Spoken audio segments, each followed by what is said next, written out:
I first knew something was wrong when a plain white envelope slipped under my door one rainy Thursday morning. No return address, no greeting, just a few typed sentences.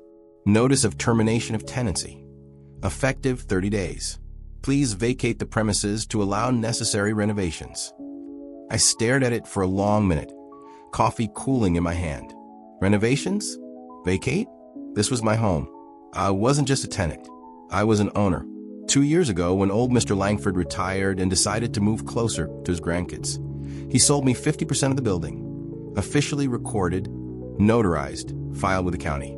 Vincent Gray clearly hadn't bothered to check the paperwork before trying to sweep me out like last year's dust.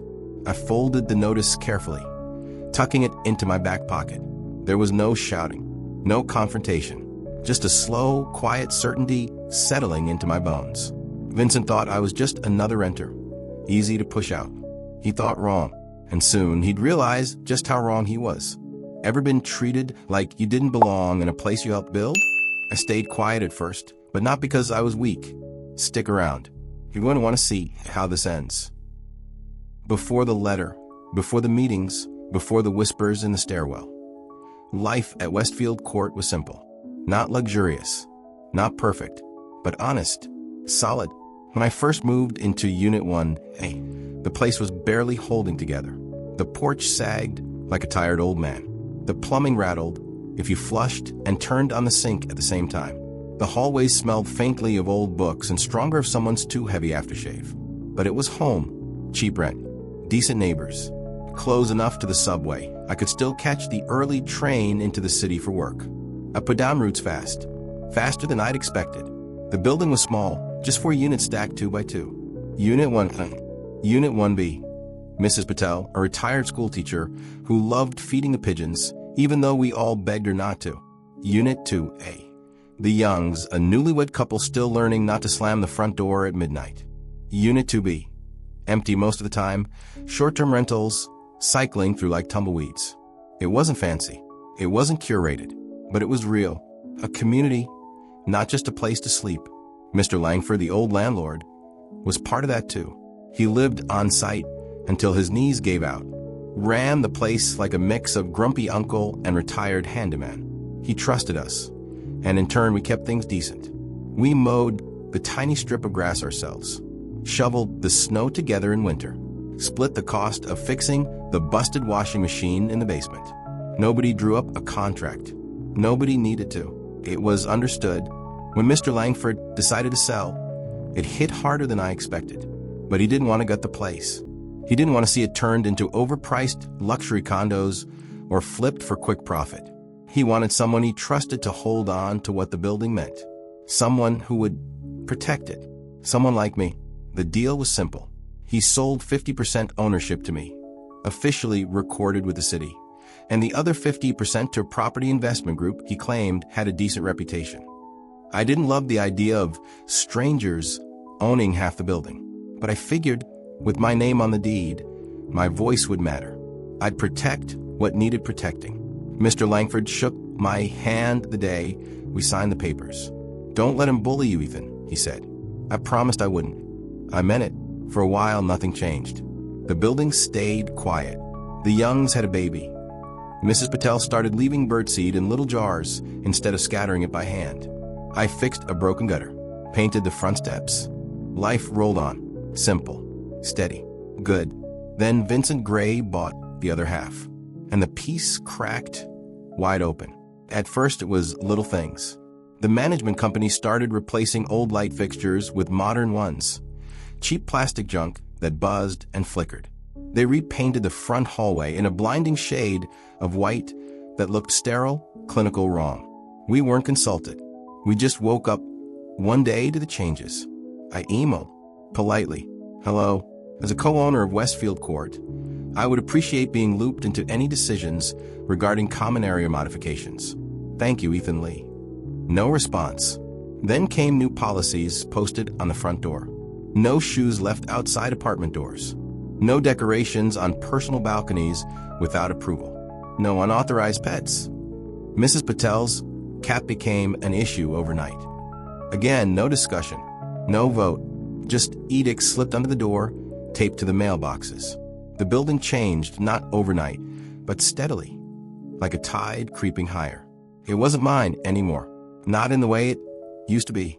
It felt like we were being squeezed out of our own home by invisible fingers, and I hated it. Still, I tried to stay calm, tried to assume it was just a misunderstanding, a management company that didn't realize how things were supposed to work here. I figured eventually they'd remember I wasn't just a tenant. I was an owner. I had rights. Then the envelope came. It was a Thursday morning. I was getting ready for work, juggling my laptop bag and a thermos of coffee, when I saw it. A stark white envelope, no return address, no frills, shoved under my door. Inside, just a few brutal lines. Notice of termination of tenancy. Please vacate Unit 1A within 30 days to allow necessary renovations. That was it. No greeting, no apology, no acknowledgement of my ownership stake, just a demand. I stood in the middle of my living room, staring at the letter, the cheap paper trembling slightly in my hand. Vacate? Renovations? I wasn't a tenant. I wasn't subject to termination. This was my home. This was my building. Half of it at least. And Vincent Gray either didn't know that or didn't care. I could have stormed over to his office, could have called the number on the back of the notice and screamed at whoever answered. But I didn't. I just sat down at the kitchen table, laid the letter flat, pulled out my copy of the deed from the filing cabinet under the sink, and smiled, a small, grim smile, because I realized something important. Vincent Gray thought he could bulldoze me. He thought I was just another obstacle to his renovation project. But he didn't understand what he was up against. Not yet. That night, I made 2 calls. One to Anna Perez, a property lawyer I knew from my volunteer work at the Neighborhood Association. One to Mark Rivers at the Gazette, the same reporter who had covered the last illegal eviction attempt in the district. I didn't tell them everything yet. Just let them know I might need some advice soon. Quiet, careful, patient. I also started gathering my papers. The purchase agreement with Mr. Langford, the official city registration showing my 50% ownership, email correspondence proving my ongoing involvement in building maintenance, photographs of repairs I'd paid for out of pocket. Proof, hard proof, the kind no amount of glossy renovation plans could erase.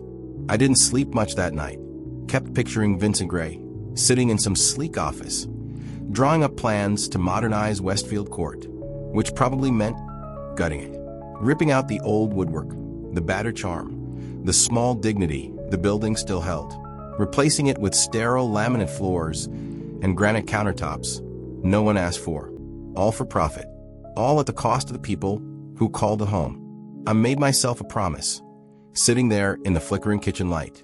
I would not go quietly. I would not be erased, not from this place, not from my home.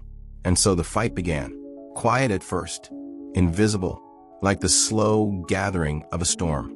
But soon it would break wide open. And when it did, I'd be ready. The next morning, after rereading the eviction notice for what felt like the 100th time, I made a list. Short, sharp, practical. Confirm ownership paperwork. Check county records for any recent filings on the property. Review building management emails. Quietly gather intel on Vincent Gray and his company. If this was going to be a fight, I needed to know who and what I was up against. The first stop was my own files. I pulled out the folder where I'd tucked everything from the Langford sale.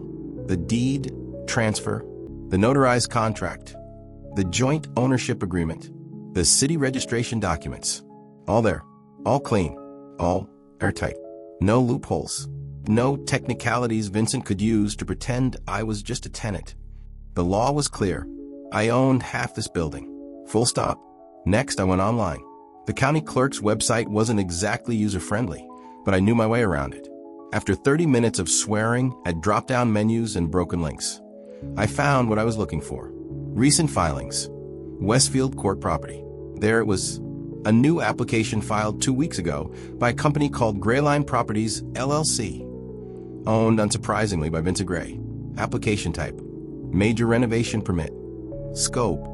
Modernization and conversion of residential units to premium short-term rental spaces. I stared at the screen, feeling my pulse thump in my ears. He wasn't just trying to freshen the place up. He wanted to gut it, strip out the soul of the building, turn our homes into sterile Airbnb units for bachelor parties and weekend tourists. And he had filed for it, without my consent, without my signature, knowing full well that joint ownership required unanimous approval for any structural changes. It wasn't just underhanded, it was illegal. I leaned back in my chair, staring at the ceiling. So this was the real game. It wasn't about renovations. It wasn't about updating the property. It was about flipping it. Fast money, quick turnover, rip the heart out of a community to squeeze a few more dollars from desperate travelers. And he thought I was too ignorant, too small to stop him. I closed the browser and sat in the quiet for a long time. Let the anger settle. Let the hurt settle. Then I opened a new document, titled it Gray Line Strategy. Started making notes. That afternoon, I took a slow walk around the building. Nothing suspicious at first glance. The grass needed cutting. The gutters sagged. The Young's kid had drawn chalk rockets all over the sidewalk again. But then I spotted it. A clipboard tucked behind the basement stairwell door. Left behind, probably by a careless inspector.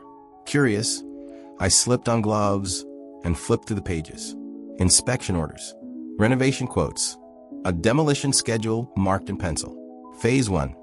Remove interior drywall. Phase 2. Gut kitchen and bathroom fixtures. Phase 3. Full HVAC replacement. Scheduled to begin 2 weeks from now. Without any legal eviction. Without any proper permits. Without my signature. I took photos of every page, careful not to disturb the order. Proof. Tangible. Undeniable. That night I called Anna. Told her everything. She listened without interrupting, then said, "He's trying to force you out before you realize you have power." Classic move. Bullies always bet on silence. I smiled grimly. He's betting wrong. Anna's advice was simple. Don't confront Vincent directly yet. Build evidence quietly. File a formal legal objection with the city as a co-owner. Prepare for the public meeting where the renovation permit would be discussed. Patience, she said, would be my best weapon. Patience and proof. In the days that followed, I noticed more signs of Gray Line's desperation. New locks installed on the basement door, locks I hadn't authorized. Management notices threatening increased fees for unauthorized decorations, aimed squarely at Mrs. Patel's balcony plants. A sudden uptick in minor code violations reported to the city. Noise complaints, garbage violations, most of them fabricated. They were trying to make us uncomfortable, trying to create a record of problematic tenants to justify evictions. It was clumsy, it was cruel, and it was transparent. Mrs. Patel came to my door one afternoon, holding a notice in trembling hands. "They say my cat is unregistered and must be removed," she said, voice breaking. I led her inside, made tea, promised her I'd handle it, and I would, because this wasn't just about me anymore. It was about all of us, the Youngs, Mrs. Patel, even the empty Unit 2B, a space that deserved better than to become another hollow investment shell. At night, I couldn't sleep. I walked the creaking hallways of the building, memorizing the scuff marks, the peeling wallpaper, the faint smell of old wood and older hope. I thought about Mr. Langford, hobbling up these same stairs with a bag of rock, salt over his shoulder. I thought about the Youngs, painting clouds on their baby's nursery ceiling. I thought about Mrs. Patel, humming softly as she trimmed her geraniums. Westfield Court wasn't fancy. It wasn't Instagram ready, but it mattered. It was home, and I would not let it be destroyed.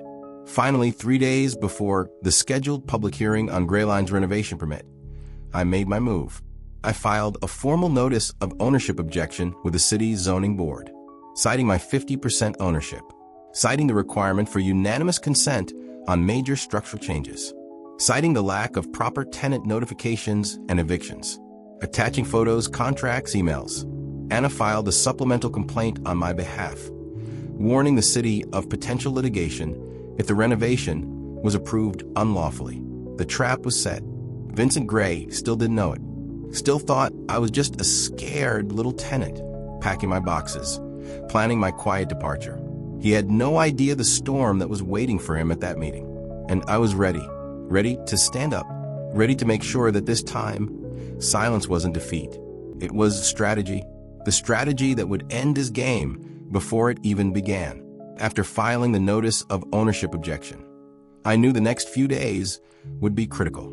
Not for confrontation, not for drama, but for building a fortress of proof. One that no cheap trick or fast-talking lawyer could punch through. I started early. Before sunrise, before the building stirred to life, I was out, clipboard under one arm, camera around my neck, legal pad sticking out of my jacket pocket. The city might take my filings seriously, but what I needed was a flood, a barrage of evidence so thorough, so undeniable, that even if someone tried to sweep it under the rug, the pile would be too big to hide.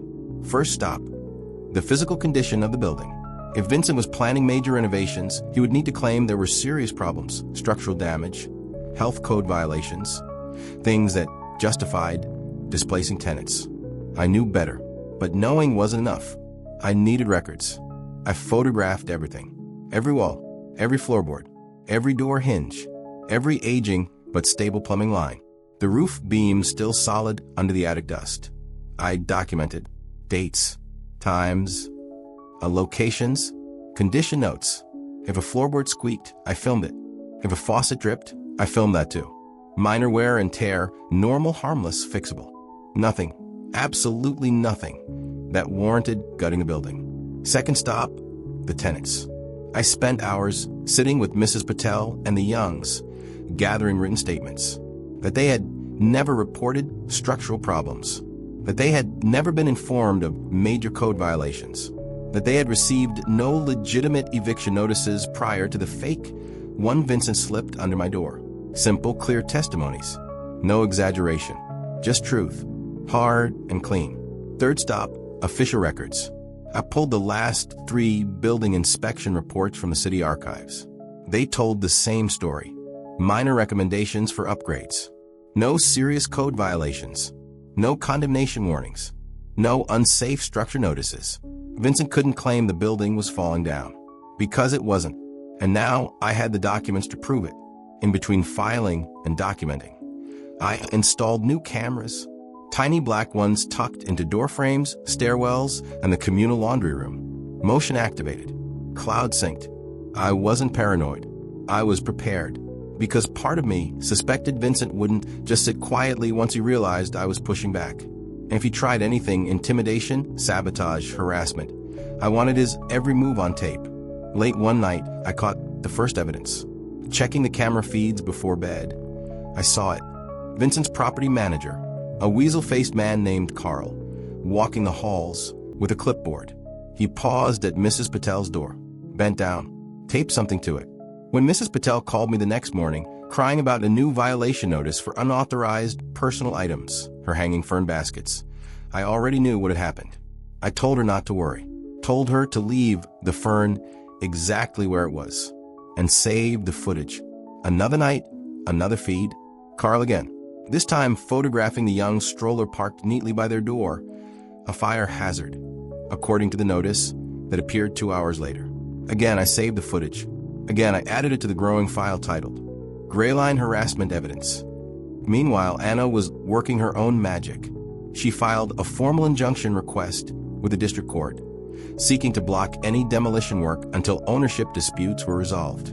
She also started drafting a civil harassment complaint in case Vincent's tactics crossed into open intimidation. You're not just defending yourself, she told me on the phone one evening.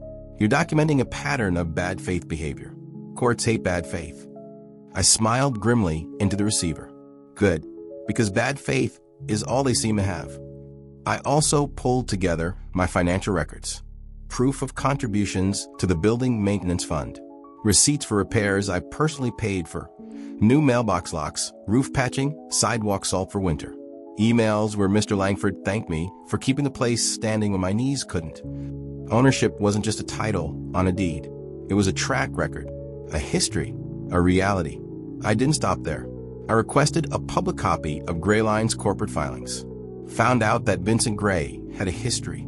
2 previous lawsuits over illegal tenant removals in another city. 1 citation from the Housing Authority for unpermitted construction. Multiple complaints from tenants citing fraud and intimidation. Patterns, connections. A picture emerging. Vincent Gray wasn't just a bully. He was a serial operator. Move fast. Push people out. Flip properties for profit.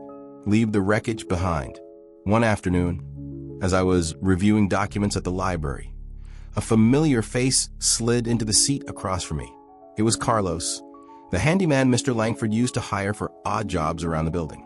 Word around the block is Gray's planning to start demolition early, he said quietly. Before the hearing, I stared at him. You sure? Carlos nodded. He's been asking around for demolition crews that don't mind paperwork being slow. Cash under the table. I clenched my jaw. Thanks to the cameras, the filings, the notices, and the injunction request Anna was pushing, I was ready. But it still made my blood boil. They thought they could wreck the place before anyone could stop them. That night, I updated my checklist. Proof of ownership. Proof of building stability. Proof of harassment. Proof of bad faith behavior. Proof of imminent illegal action.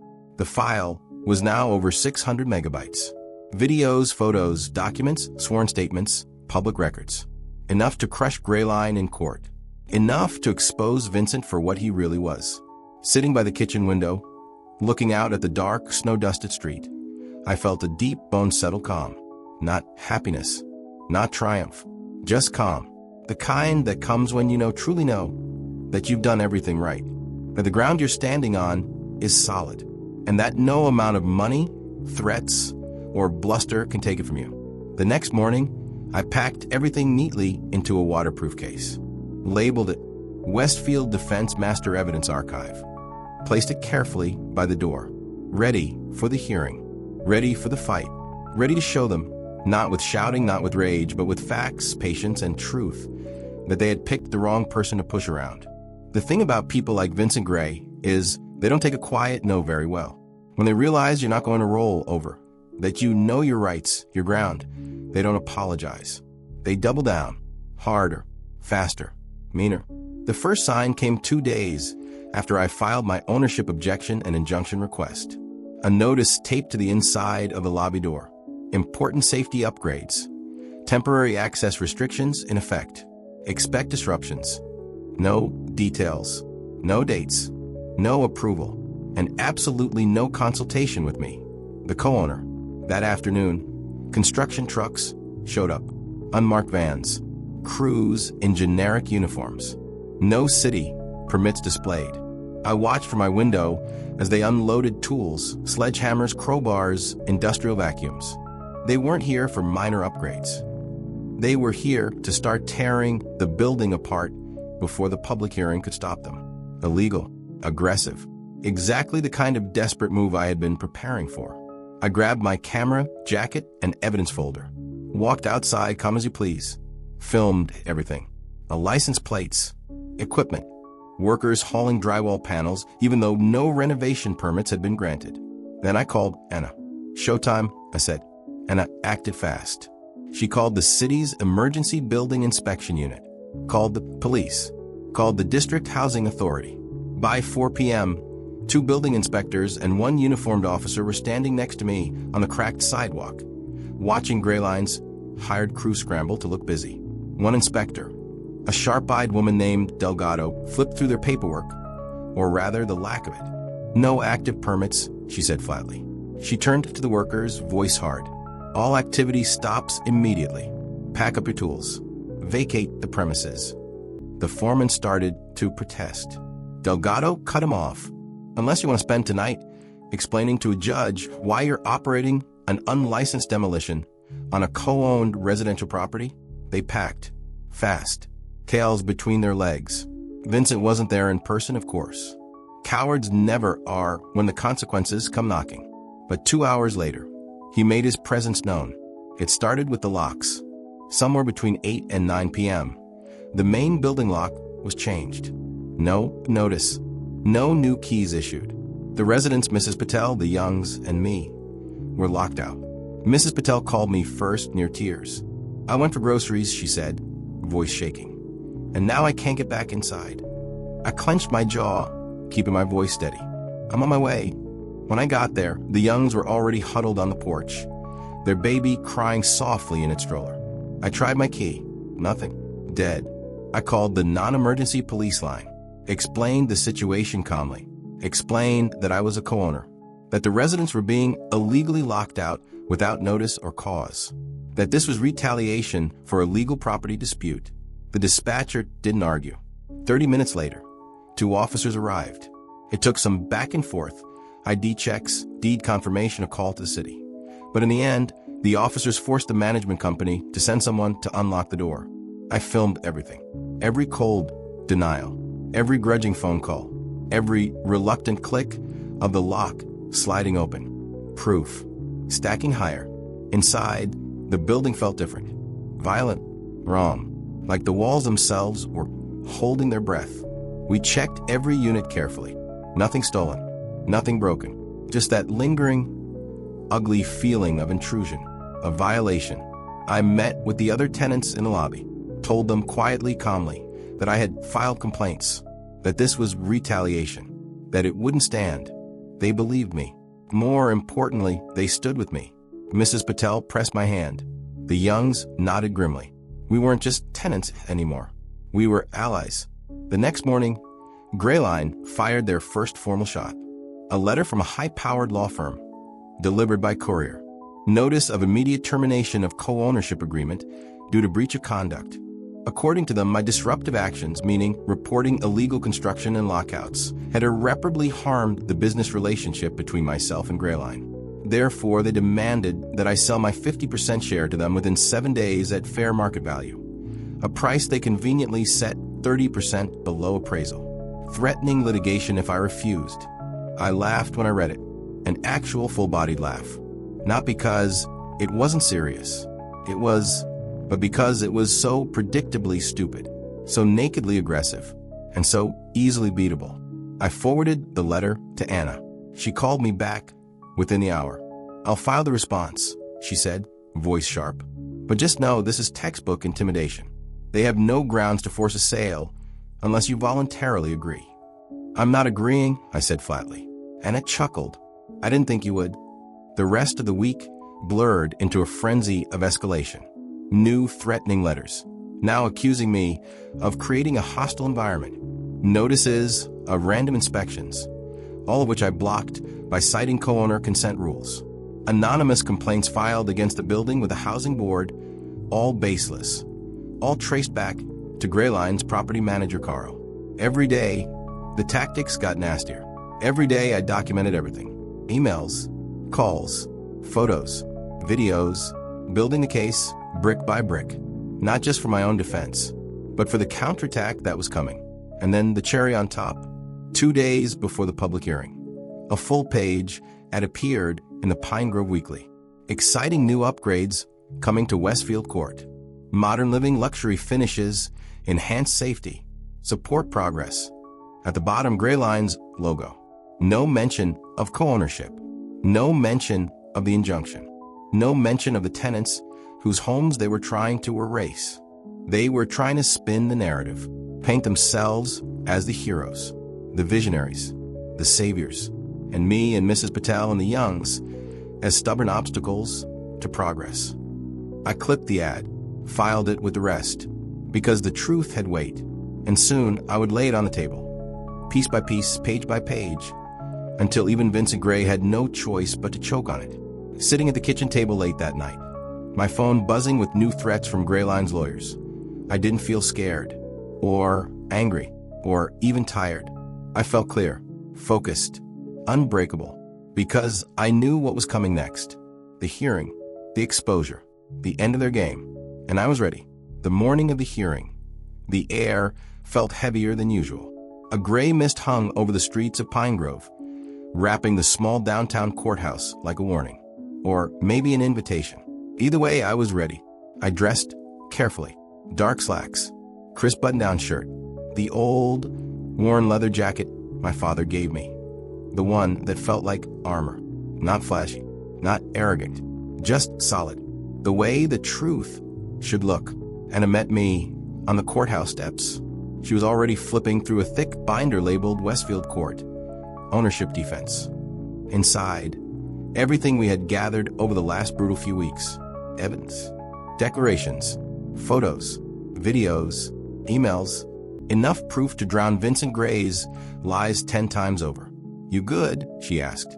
I nodded. Good wasn't the word. Focused, steady, relentless. That was closer. The hearing room wasn't big. Just 2 rows of old oak benches, a long folding table set up at the front for the zoning board, and a sagging flag in the corner. It smelled like coffee and worn carpet and dust. About 20 people were already there when we arrived. Residents mostly, a few reporters from the Gazette, some curious town employees, and of course Vincent Gray. He stood near the front, wearing a sharp navy suit and a sneer. He barely glanced at me as I walked in. Didn't even blink. Still convinced he was going to win. Still convinced I was powerless. The board chair, a heavy-set man named Mr. Holland, called the meeting to order. "Gentlemen, ladies, we're here today to discuss proposed renovations to Westfield Court submitted by Grayline Properties, LLC. Vincent's attorney, a woman named Susan Price, immediately stood up. Smooth, professional. "I have here documentation of Grayline's proposed upgrades. Significant improvements to both safety and aesthetic quality of the property." She laid out glossy renderings on the board table. Gleaming stainless steel kitchens, spa-style bathrooms, glass balconies no one asked for. A fantasy built on erasing the people who already lived there. Then it was my turn. Anna rose first, cool and composed. "Before we proceed," she said, "we would like the board to acknowledge a pending ownership dispute regarding the Westfield Court property." Mr. Holland frowned. "We're aware of filing," he said cautiously. "Are you here representing a tenant objection?" Anna smiled, a small, sharp smile. "No, Mr. Chairman. I'm representing a co-owner." A ripple ran through the room. Someone whispered. Even Vincent's attorney stiffened slightly. I stood up, binder in hand. "My name is Ethan Lee," I said. "I am the registered owner of 50% of Westfield Court, recorded officially with the county on June 12, 2021. I laid the deed copies on the board's table, flipped open the tabs, highlighted signatures, dates, official stamps, proof. You could feel the temperature in the room drop. Vincent finally looked at me then. Really looked. Eyes narrowing, jaw tightening. The first flicker of realization. And that continued. Her voice steady. "Under the joint ownership agreement signed between Mr. Lee and Mr. Langford, and recorded with the county, no major structural changes, renovations, or tenancy modifications can be made without the unanimous consent of both owners." She let that sink in. The proposed demolition and conversion plan submitted by Grayline Properties was done unilaterally, without Mr. Lee's consent, without his knowledge. Another ripple through the room. Murmurs, glances, doubt, blooming like mold. Susan Price tried to recover. She launched into a flurry of objections, alleging that Mr. Lee had abandoned his ownership duties, that he had failed to maintain property standards, that Grayline's actions were necessary to protect property value. Anna was ready for each accusation. She flipped another tab in our binder. Maintenance receipts signed by me, photos of repairs and upkeep, copies of polite, unanswered emails sent to Grayline requesting cooperation. Fact after fact after fact. Methodical, relentless. Then Anna dropped the hammer. "We also submit evidence," she said, "that Grayline Properties engaged in bad faith conduct, including unauthorized entry, illegal lockouts, unpermitted demolition attempts, and harassment of lawful residents." She distributed printed photos, car locking out residents, notices taped over Mrs. Patel's plants, video stills of unlicensed workers hauling drywall. The room shifted. You could feel it, the weight of truth, slowly crushing the spin. Mr. Holland cleared his throat. "Mr. Gray," he said heavily, "how do you respond?" Vincent stood, slick, polished, but his smile didn't reach his eyes. "There may have been misunderstandings," he said smoothly, "but our goal has always been to improve Westfield Court for the benefit of..." And it cut him off. "Improvement without consent is still illegal, Mr. Gray. Quiet. Absolute. No more wriggle room." In the end, the board voted unanimously. Permit application. Denied. Further action. Suspended pending legal resolution of ownership dispute. Warning issued to Grayline. Any further unauthorized action would trigger fines and possible criminal charges. It was over. For now, not the whole war, but this battle, the important one, the one that meant Vincent Gray couldn't bulldoze Westfield Court out from under us.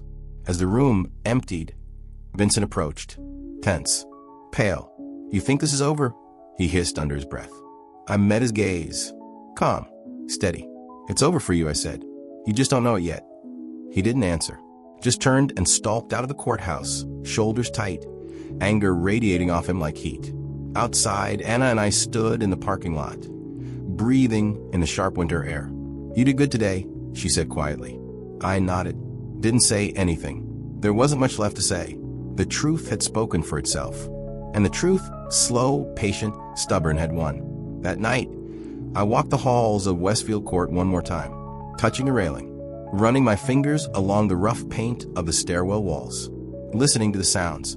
The Young's baby laughing upstairs, Mrs. Patel's radio softly playing an old Hindi song. Life, still here, still ours, still standing. Because we fought for it, because we stayed, and because sometimes the strongest move you can make isn't shouting. It's standing your ground so firmly that the world has no choice but to shift around you. The morning after the hearing, Pine Grove woke up to a different story. Not the shiny brochure version Vincent Gray tried to sell.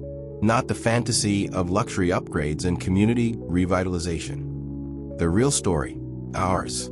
Mark Rivers from the Gazette had been at the meeting, quiet in the back row, notebook in hand. He didn't approach me afterward, didn't shove a recorder in my face, didn't beg for a quote. He just watched. And the next day, the front page of the Pine Grove Gazette carried one bold headline: Local co-owner stops illegal renovation plan at Westfield Court. The article was clear, precise, devastating. It outlined everything. My ownership stake, Grayline's attempt to evict lawful residents without cause, the illegal construction, the harassment tactics, the fabricated violations, included quotes from Mrs. Patel, the Youngs, even Carlos the handyman. It listed the zoning board's unanimous decision, and it ended with a simple line. Sometimes, the person you overlook is the one standing between you and the law. The reaction was immediate. By noon, my phone was buzzing nonstop. Text messages, emails, calls, neighbors congratulating me, old friends from the neighborhood association asking if I needed support, strangers offering thanks for standing up when no one else would. At first, it was overwhelming. I wasn't used to being the center of anything. I preferred quiet hallways and creaky floorboards and fixing broken handrails without anyone noticing. But this mattered. Not because I needed recognition, but because it wasn't just about me. It was about everyone who had ever been pushed out, priced out, forced out by people like Vincent Gray. It was about drawing a line and holding it. Grayline tried to fight back. Of course they did.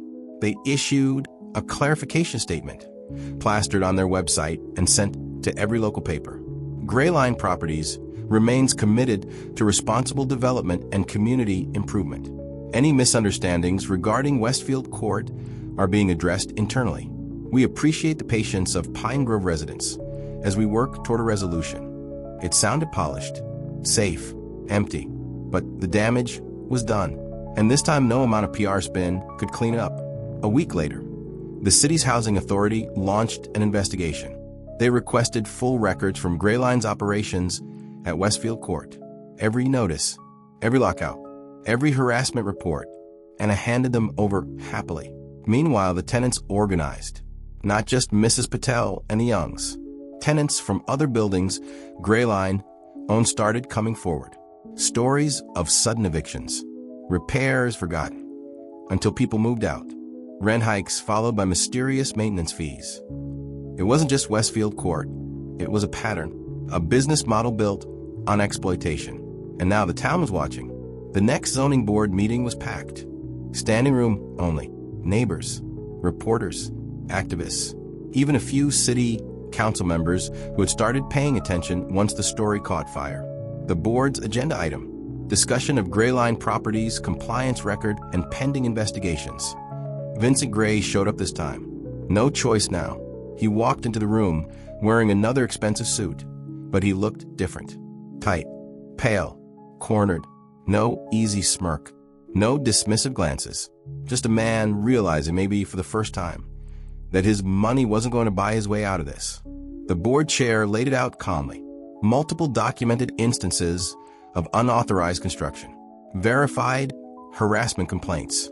A pending civil suit from multiple Westfield court residents. The city attorney read a preliminary recommendation. Suspension of Gray Line's landlord licenses pending full investigation. Potential civil penalties. Possible referral for criminal charges if fraud was proven. The room was so quiet you could hear the hum of the old fluorescent lights overhead.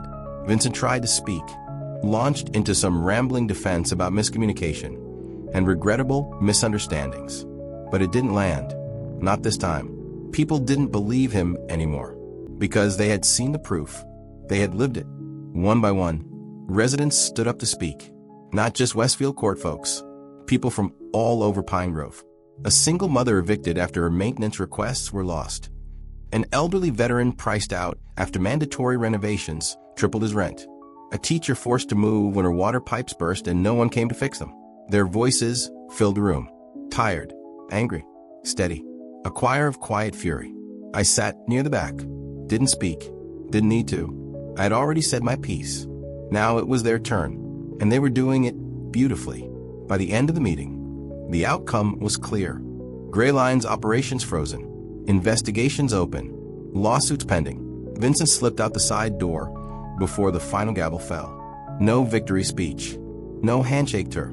Just a hunched figure disappearing into the misty Pine Grove night. I didn't celebrate. Not really. There was still work to do. Court dates ahead. Negotiations with the city about reforming landlord licensing rules. Setting up protections so this couldn't happen again. Not to us, not to anyone. But for the first time in months, I slept. Truly slept. No alarm set. No documents piled on the nightstand. No half-formed plans racing through my head. Just peace.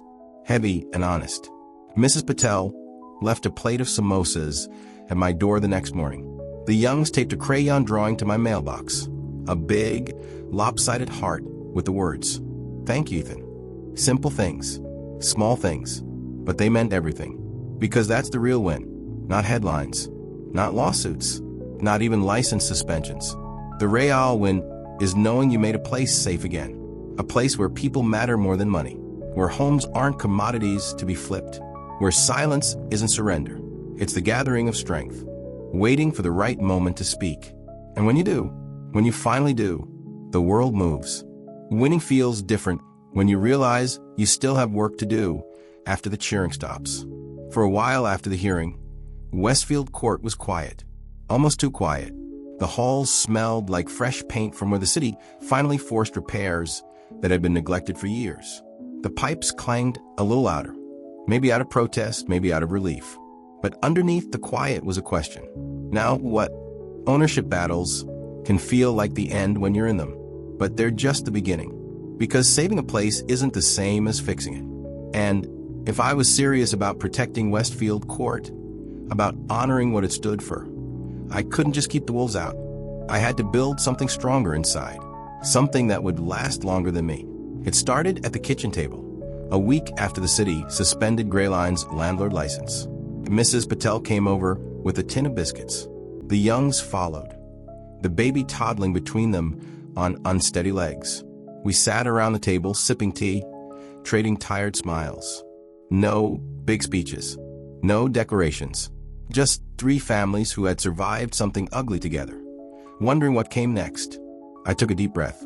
I think, I said slowly, we need to take care of this place ourselves, officially. They listened.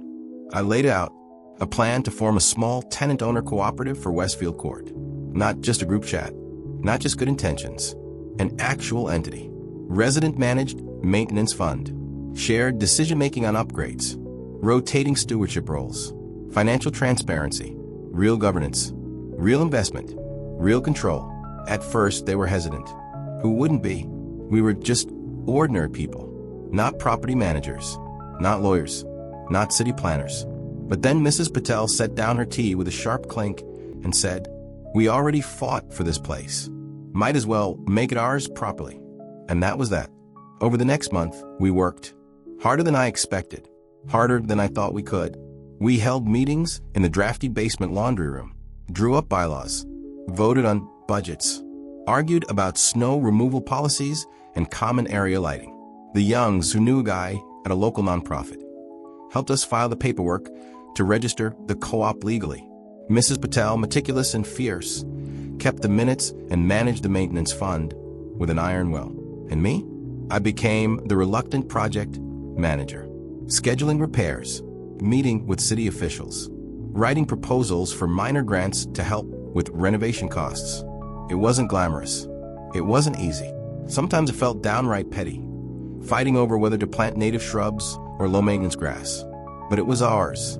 And every fight, every compromise, every late-night budget meeting added a new layer of resilience. Westfield Court wasn't just a building anymore. It was a living thing, rooted in the people who cared for it. Outside our little building, the ripple effects kept spreading. Inspired by our co-op, a group of renters down the street organized their own tenants union.